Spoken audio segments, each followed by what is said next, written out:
উত্তরবঙ্গের ঐতিহ্যবাহী হুজুরের মেলা পবিত্র রমজান মাসের কথা মাথায় রেখে এগিয়ে আনা হয়েছে।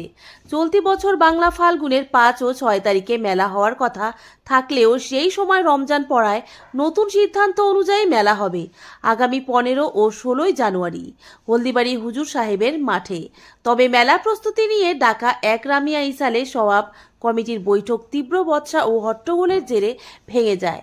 হুজুরের বংশধরদের সঙ্গে কমিটির সদস্যদের তর্কাতর্কিতে সভা অচল হয়ে পড়ে। এমনকি হুজুরের বংশধররা বৈঠকের খাতা নিয়ে সভাস্থল ত্যাগ করেন। ফলে কোনো সিদ্ধান্ত ছাড়াই বৈঠক বন্ধ হয়ে যায় এবং মেলা আয়োজন নিয়ে অনিশ্চয়তা তৈরি হয়েছে। কমিটির পক্ষ থেকে আরও জানানো হয়েছে 2026, 2027 ও 2028 সালে মেলা স্থায়ীভাবে 1 ও 2 মাঘে আয়োজিত হবে।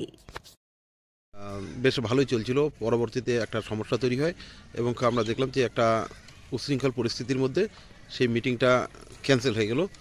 তো কী কারণে একটু বলবেন? আমার যতটা জানা মতে যে সেরকম মেজর ব্যাপারও না, আজকে আমাদের গদ্দিনিসীন হুজুর উপস্থিত না থাকার কারণেই সম্ভবত মিটিংটা আমরা সম্পন্ন করতে পারলাম না। আর এটা জাস্ট একটুখানি সেরকম কিছু ব্যাপার না, নিজেদের মধ্যে একটুখানি ভুল বুঝাবুঝি, যেটা কোনো বিষয়ে না। আমাদের ইনশাল্লাহ আমরা পরবর্তীতে গদ্দিনিসীন হুজুর উপস্থিতিতে জিনিসগুলোকে আমরা সুন্দরভাবে কীভাবে হিসাব করবো, নেক্সট মিটিংয়ে এটা সম্পূর্ণ হয়ে যাবে ইনশাল্লাহ। এটা কবে নাগাদ হতে পারে? খুব দ্রুততায় হবে, ডেটটা বলতে পারছি না, যেটা গদ্দিনিসীন হুজুরের কোন ডেট দেয় সেই অনুযায়ী হবে মিটিংটা। তাতে কি ইসালে সাহেবের কোনো সমস্যা? না, কোনো সমস্যাই নেই ইসা সাহেবের এখানে। ইসা সাহেব সম্পর্কে কোনো ব্যাপার নেই, সবাই আমরা একত্রিত আছি, বংশধরও আছি, আমরা কমিটির যারা আছি একত্রিতই আছি। সব জায়গায় কোনো কারণে ভুল বুঝাবুঝি সামান্য হতে পারে, এটা খুব সামান্যই আমি মনে করছি, কোনো ব্যাপারই না এটা। ঠিক আছে, আপনার নাম পরিচয়? আমার নাম সৈয়দ শাহিনুল হক, আমি বংশধরী আর কি। ঠিক আছে। মিটিং ডেকেছেন আমাদের 26 জন কনভেনার, সাথে আমাদের বিভিন্ন দপ্তরে যারা দায়িত্বে রয়েছেন, এছাড়া কিছু এখানকার কর্মী যারা বিভিন্ন দপ্তরে স্বেচ্ছায় শ্রম দেন, তাদেরকে নিয়ে আজকে সভা, বিভিন্ন দপ্তরে দায়িত্ব বন্টন করা হবে এবং ঈশ্বর সব যাতে 82তম একরামিয়া ঈশ্বর সব আগামী 1 এবং 2 মাঘ যাতে সুষ্ঠুভাবে পরিচালিত করা যায়, তার জন্য আমরা আলোচনাটা একটা জায়গায় এসে পৌঁছে গেছিলাম। এখানে বিশেষ কারণবশত হলদিবাড়ির দরবারে এখান থেকে যারা থাকেন, যারা এখানে বসবাস করেন, হুজুরদের বংশধররা, বিশেষ করে আমি নাম উল্লেখ করছি খন্দকার সৈয়দ শামসুল আরেফিন বাবু সাহেব, কিছু অপ্রাসঙ্গিক কথা এখানে তুলে ধরেন। তাতে আমরা 26 জন সহ আপামর প্রত্যেকে যারা উপস্থিত ছিলাম, তারা আমাদের প্রত্যেকেই আমরা অপমানিত বোধ করি এবং আমাদের ইজ্জতটাকে ছোট করা হয়। কারণ আমরা এখানে স্বেচ্ছায় শ্রম দিতে এসেছি, এখানে কেউ পয়সার বিনিময়ে কাজ করি না, সেটা কোনো নিয়মের মধ্যে পড়ে না, সেটা কোনোদিনও হয়নি, কোনো কালেও হয়নি। আমরা স্বেচ্ছায় শ্রম দেওয়ার জন্য এখানে উপস্থিত।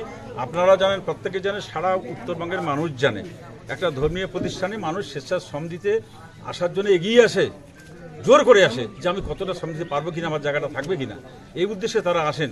যে এখানে যদি দাদা হুজুর একরামুল হক রহমতুল্লাহ আলাইহি শুয়ে আছেন, তার যদি কিছু খেদমত করতে পারি, তার যদি পুণ্যার্থীদের আমি সেবা দিতে পারি, একটু জল দান করতে পারি, একটু পাশে দাঁড়াতে পারি, এইটার জন্য মানুষগুলো কিন্তু এখানে আসে, দিন রাত পরিশ্রম করে, মানসিক পরিশ্রম। মানুষরা যাতে ঠিকমতো শৌচালয়ে যেতে পারে, তার জন্য মানুষরা শ্রম দিতে আসে। কিন্তু এখানে তারা জ্ঞানী মানুষ যারা এই কথাটা বলেছেন, তারা অনেক ধর্মীয় বিশারদ, কিন্তু আমরা সেই জ্ঞানটুকু আমাদের কম আছে। তথাপি সাধারণ জ্ঞানে আমাদের কিন্তু এখানে যারা উপস্থিত আছেন কারো অভাব নেই।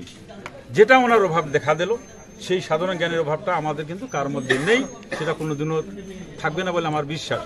সেক্ষেত্রে যদি আমরা অপমানিত বোধ, আমাদের অপমান করা হয়, আমাদের এখানে তাচ্ছিল্য করা হয়, যদি এটা পৈতৃক সম্পত্তি তাদের হয়, আমাদের পৈতৃক সম্পত্তি না, কিন্তু আমাদের অধিকার আছে।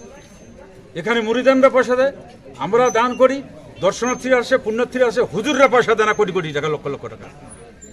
কিন্তু হুজুরদের লক্ষ্য করে আমরা এখানে আসি, তাদেরকে আমরা ইজ্জত করি, পুরোহিতদের ইজ্জত করতে হয়। আমরা সেই জ্ঞানটুকু আমাদের আছে, সেটা উনি জ্ঞান হারিয়ে ফেলেছেন। কেন ফেলেছেন আমরা জানি না। সুতরাং আমাদের গদ্দিনিসীন হুজুরের কাছে আমরা এই আপিল জানাচ্ছি যে আপনি এসে বিষয়টা সংশোধন করেন। আমরা এখনও চাই যে 82তম একরামিয়া ইশারা সব সুষ্ঠুভাবে হোক, প্রশাসনের সহযোগিতা সুষ্ঠুভাবে পাবো, মিডিয়া বন্ধুদের সহযোগিতা সুষ্ঠুভাবে পাবো, এই আশায় আমরা বসে রয়েছি। বদ্রীনাথ হুজুর আসলে পরে আমাদের পরবর্তী সিদ্ধান্ত আমরা কী নিব।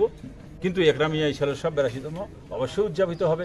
আমাদের মধ্যে ভুল বুঝাবুঝি থাকতে পারে, সবারই অনেক জায়গায় ভুল বুঝাবুঝি মানুষের হয়, সারা দেশে ভুল বুঝাবুঝি হয়, একটা সংশোধন করে নিতে হয়। আমরা সেই সংশোধনের রাস্তা খুলে রেখেছি, তিনি আসলে আশা করি আমাদের এটা মিটে যাবে। বৈঠকটা কি তাহলে সফল হলো, যে বৈঠকটা আজকে ডাকা হয়েছে? না, বিষয়টা বৈঠকটা আমাদের যে উদ্দেশ্যে রাখা সেটা সফল হলো না। আজকের মিটিংটা আমরা পোস্টপোন করি। সেটা কবে হবে? উনি আসলেই পরে ওনার সঙ্গে কথা শুনে আমরা যাবো, এবং 26 জনকে নিয়ে উনি বসবেন, 26 জন কনভেনরকে নিয়ে প্রতিনিধি বসবেন, সেখানেই আমাদের সিদ্ধান্ত হবে কীভাবে উদযাপিত করা হবে। ধন্যবাদ।